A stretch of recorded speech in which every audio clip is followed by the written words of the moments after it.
when I was putting this message together, there was one verse that really stood out to me.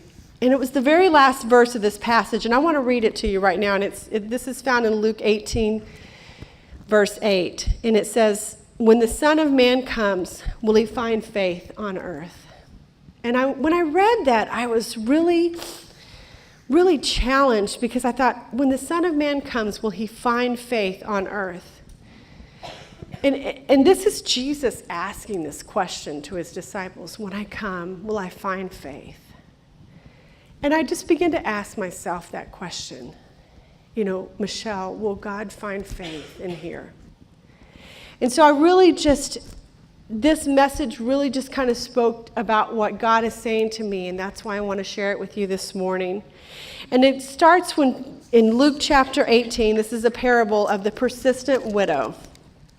Verse 1 says, "Then Jesus told his disciples a parable to show them that they should always pray and not give up. He said, in a certain town there was a judge who neither feared God nor cared about men. And there was a widow in that town who kept coming to him with the plea, 'Grant me justice against my adversary.' For some time he refused, but finally he said to himself, 'Even though I don't fear God or care about men, yet because this widow keeps bothering me, I will see that she gets justice so she won't eventually wear me out with her coming.' And the Lord said, 'Listen to what the unjust judge says. And will not God bring about justice for his chosen ones who cry out to him day and night? Will he keep putting them off? I tell you, he will see that they get justice, and quickly. However, when the Son of Man comes, will he find faith on earth?'" When our son Zach was about 5 years old, we introduced him to action figures. And I don't exactly remember what the character was, but I do remember it was about 5 inches tall. And it was a little action figure guy with a sword and a shield. And Zach played all day long with this sword and this shield and this little man. And it got to be bedtime, and of course he had to take it to bed with him. And all of a sudden he realizes that his little man's sword is missing. And so, he goes and he starts looking. "I can't find my man's little sword. I can't find my man's little sword." And I'm like, "All right, well, we'll look, So we're kind of, half-heartedly looking around, just thinking, it's a little tiny sword. Are you kidding me? And so Al and I are looking, and, he's just so persistent. "Where's my man's little sword? I can't go to bed till I get my man's little sword, And so finally, we're just like, Zach, look, we can't find it. You're going to have to go to bed. But I need my man's little sword." And so I'm like, "Really? I'll make you a little sword, So so I do what all good mothers tell him, like, "You know what? We'll find it in the morning."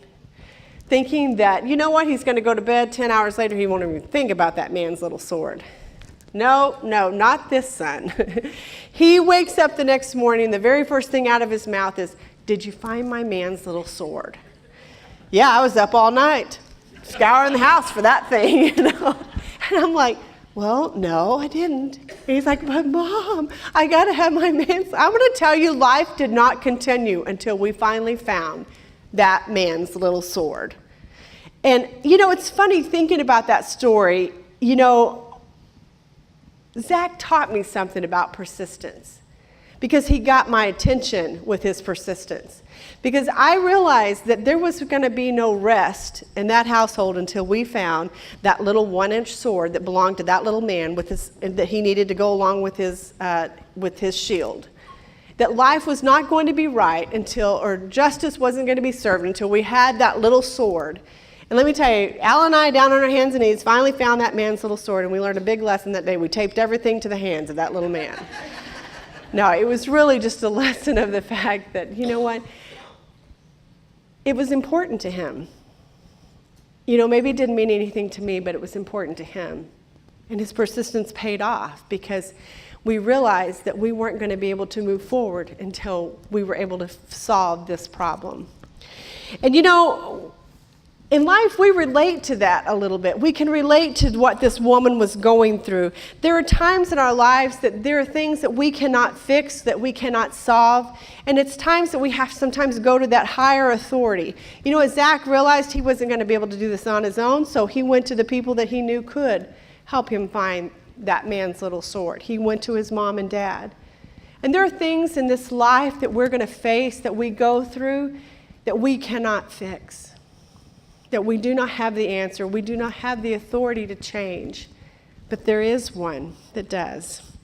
So today we're going to talk about this persistent widow, and we're going to talk about the message that Jesus said in this parable to us today.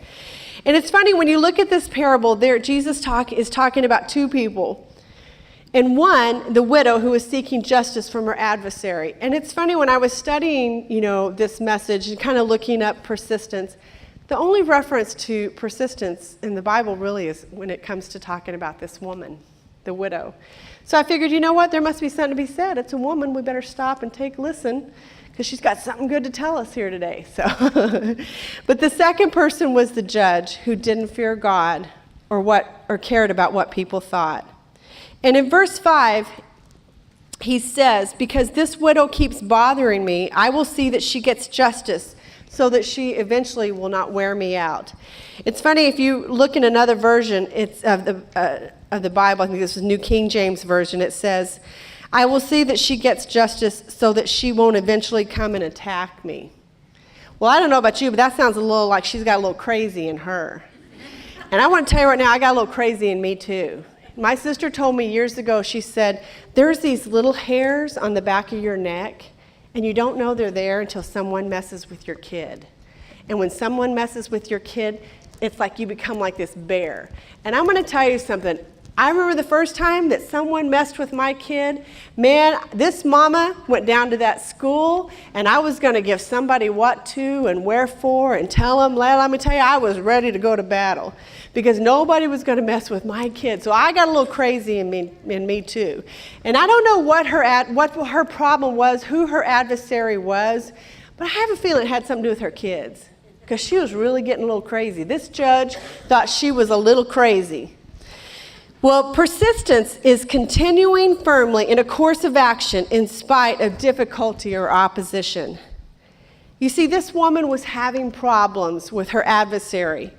And from the looks of things, this adversary wasn't going away. And I understand that. I don't know about you, but I've had some things in my life where problems were just not going away. There are three things in this passage I want you to take away today, three lessons that we can learn from this passage that we read earlier. And the first lesson is that we have to persevere in prayer with regards to all things until Jesus comes. You know, I don't know why we struggle with persistence the way we do.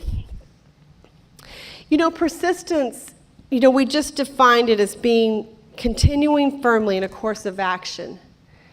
And it's funny, in life, we're more comfortable with, or we have more the thought that, if we say it, we should get it. Like, if we don't get it right now, then it's just not worth doing. If I was really as persistent as what I think I am, I would weigh the weight that it says on my driver's license, which is a lot less than what I weigh right now. But you see, I'm not as persistent with the diet and exercise like I should be. It's funny, in life, when we think about persistence, a lot of times we don't really think about the fact that we have to keep trying. The problem is that when something happens to us or we've been wronged, we go and we don't go to the authority. Instead, we go to Facebook.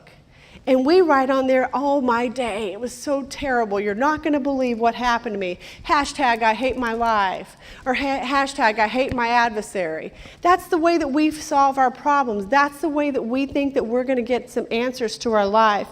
But you see, persistence is an action. It's continuing firmly. It's continuing firmly in spite of difficulty or opposition. It's saying that, you know what, God, I'm going to trust you even though I don't see anything happening, even though I don't feel anything happening. I'm going to consist firmly in believing that you are the authority. You know what? Our widow, she didn't quit when it got hard. She didn't quit when she was tired. Every day she showed up and she let that judge know, I've got an injustice and I need you to right this wrong in my life. In verse 1, Jesus says, men ought to always pray and not lose heart. We should always pray and not give up, and not give up. We have to stop tossing a prayer up to God and thinking that it's just going to be the answer. Here it is, God, now take care of it. Instead, we need to start getting on our hands and our knees, and we need to start crying out to him. Night and day, we need to wake up in the morning saying, God, you are my whole hope. God, you are my source. God, you are the answer in these situations in my life. We need to go to bed saying, God, I give it to you again. God, I give you these problems because you are the source, because you are my hope, because you are my answer today, oh God. Romans 12:12 says, be joyful in hope, patient in affliction, faithful in prayer. Ephesians 6:18 says, and pray in the Spirit on all occasions with all kinds of prayers and requests. And Colossians 4:2 says, devote yourselves to prayer, being watchful and thankful. The second lesson we need to learn from this passage is that in this life, we have an adversary. 1 Peter 5:8 says, be sober, be vigilant, because your adversary, the devil, is like a roaring lion, and he walks about looking for someone to devour. We have an adversary, and he has a name. And let me tell you something about our adversary. He doesn't give up. He's pretty persistent. And he's just waiting. I don't know if you know much about lions when they hunt, but they're not the fastest animal in the animal kingdom. But many of their prey are actually much faster than they are. But I tell you what they are, they're patient. And they will sit and they will wait for the opportune moment to really take advantage of their prey. And I'll tell you something, the enemy is waiting.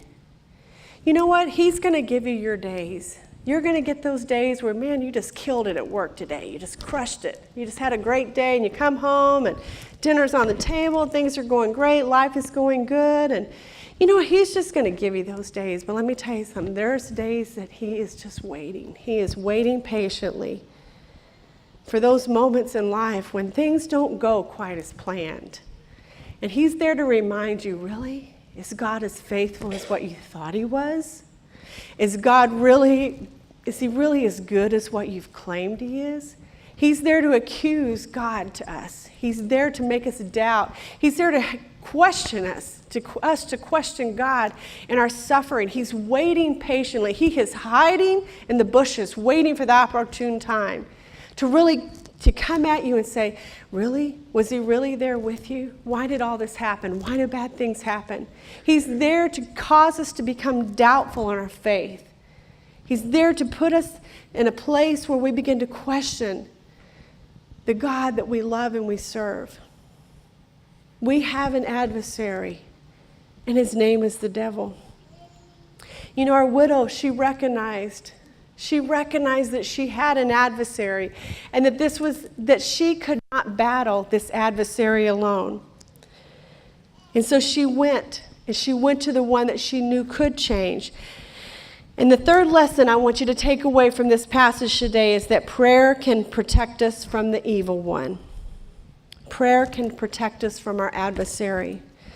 The widow was having a problem with her adversary, so she went and found the person that could avenge her. She went to the authority, to the one who had the authority to bring justice into this situation. You know, as much as I would like to call Captain America, Thor, and Iron Man to come to my rescue, this is one battle they're not going to win. Hashtag Affinity Wars, in case you haven't seen it. No, I'm just kidding. You know what? It doesn't work like that in real life. It just doesn't work like that in real life. You know what? We have one authority, and we have to learn there is one that is given all power and all authority over that adversary, and his name is Jesus. In the text we read and we see what happens when we learn these 3 lessons. And in verse 6, Jesus said to them, listen to what the unjust judge says. So we're going to go back to verse 5 because he's telling them, listen to what the judge says. He says, because this widow keeps bothering me, I will see that she gets justice. And then Jesus, his response to them was in 2 questions. 1, and will not God bring about justice for his chosen ones who cry out to him day and night? And 2, will he keep putting them off? He asked them 2 questions. If this unjust judge who didn't fear God or care what men thought, if he took time with this widow because of her persistence to bring justice to her situation, will not God listen to his chosen ones? You are his chosen ones. We are his chosen ones. Will God not listen to his chosen ones? It's a question. Will God not listen to you when you pray? Yes, he listens. And yes, he will bring justice to them. Our sticky statement for today is persistent prayer is faith. When Jesus asked that question, he said, nevertheless, when the Son of Man comes, will he really find faith on earth? I'm going to have the worship team come right now. They're probably all in freak out mode. Actually, I think Amanda's in the foyer putting together a little thing for Mother's Day out there. But I'm going to ask the worship team to come. And I want to just challenge you this morning about that question. When the Son of Man comes, will he find faith on the earth? How persistent is your faith today? How persistent is your faith? You know, God has really been challenging me in the spirit of prayer. And I remember years ago, my mom, man, she was a prayer. And she would start her day off with prayer. She had this blue chair in her bedroom that she would sit at, and she had a little brass and glass lamp table that sat beside her blue chair. And she would sit there with her Bible, and we had a little Chihuahua dog, and that little dog would come sit on her feet when she would pray. But she would sit in that chair, and it was funny, there were times that I would be like, we gotta go. And my mom was still in there. And it was like, she's not even getting ready yet. We got to go. It didn't matter. She wasn't getting up till she was done. And I remember, when she passed away, I remember thinking to myself, wow, what's going to happen now? Who's going to sit in that blue chair and pray for me? Because she's not here anymore. And Alan and I had went to a revival that was happening down in Pensacola, Florida. This was, my goodness, it had to have been about 25 years ago. It was a big revival that was happening there in Pensacola. A lot of people were being saved. And there was just this incredible outpouring of the presence of God that was happening through this church. And, every night they were just having this revival service. If I remember correctly, it actually started on, I think it was Easter or Mother's Day was a holiday. And it's like God just showed up. And people, it was like this revival that started happening. And they just started having service every night. And it had been going on for months. And this was in the fall. And so this is like 6 months later. It's still happening. Every night they're having service. People are being saved. That God, the Spirit of God is just moving in like nothing I've ever seen in my life before. So we go, because we wanted to go experience it. We wanted to kind of get a taste of, this is what God's doing. We want to be a part of it. And I remember we had went, and it was really incredible. And we went to a couple of services. And the last service we were at, we were actually sitting pretty far back. And I remember, there were people that had went forward for prayer, and God was really moving in an incredible way. And I don't even know where Alan went. He may have went up for prayer, but I remember I was standing there by myself, and I was just kind of standing there praying like this. And God just kind of gently spoke to me, and he said, I want to give you something. And, who's going to deny a gift? you know? And I felt God just say to me, turn your hands. And I just kind of turned my hands. I thought, why? And all of a sudden it dawned on me, like, if you're going to receive something, you have to be in the right posture to receive it. And I just turned my hands, and I just remember God just whispered in my ear. He said, I'm going to give you that same spirit and gift of prayer that your mom had. And I just remember I stood there for I don't know how long, but I just remember I just stood there, and I kept thinking, my arms are going to get tired, but I wasn't even thinking about my arms. I just stood there for I don't know, it seemed like probably hours. Probably wasn't that long, but all I know is that I felt like God gave me this gift. But yet with gifts sometimes come responsibilities. And I don't know if I've always been as faithful with that gift as what I should have been. And the thing about when God gives us a gift, he doesn't take it back. And inside of all of us, he has put a gift of his love and of his faith. Now, we may not always use it the way that he wants us to, but he doesn't take it back. And I feel like that the challenge that God has given me is not just for me. I feel like it's for our church. I feel like it's for you today. That God is calling us to be persistent. That he's calling us to continue firmly,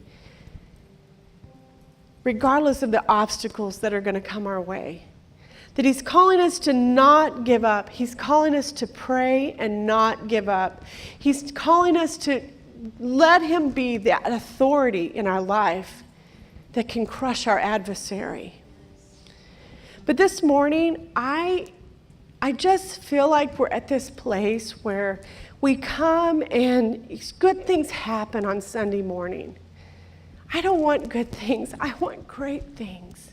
I want God things to happen. I want God things to happen not just here, but I want them to happen on Monday and Tuesday and Wednesday and Thursday and Friday and Saturday. God, I want you to come and I want you to change me. I want you to change who I am. I want you to change the weak me. I want you to make me persistent. God, I want to be so strong in my faith that the enemy is running from me because he knows that you have filled me with your strength and your power. So the challenge I have for you today, for us as a church, for you as a person, is are you ready? And if Jesus came today, would he find faith in this house? Would he find faith in this house? I'm going to ask, as the worship team prays, I feel like this is something that is going to require an action because we talked about persistence as being an action. But I think there's a commitment that we need to make to that action today. And it's an action of saying, you know what, God, I'm gonna try. God, I'm gonna do it. I may not be good at it every day. I may slip up and I may not really be as persistent, but I'm not gonna give up. I'm not gonna give up. And I want to ask you today that if you want to stand with that same challenge that God has given me, I want you to come. And it's not about somebody praying for you, but as much as it's you just saying, you know what, God, I want it. God, I want to be persistent in my prayer. God, I want to pray. I want to see things happen. God, I want to see things change. I want to see miracles happen in my life, in my family's life. I want to see things happen around me, God, because of your presence. I want to be effective in my prayers, God. And if that's you, I want you to come. I don't want you to think about it. I don't want you to wait and see who else is coming. I want you to get up and I want you to come because God is calling. And when God is calling, we have to answer. We have to answer. As we worship, let's just give it to the Lord and make that commitment to him. God, I am here. Lord, I am here this morning. Praise you, Jesus. Praise you, Father. Lord, we thank you, Jesus. We thank you, Jesus. We thank you, Jesus. Praise your name, oh God. Praise your name, oh God.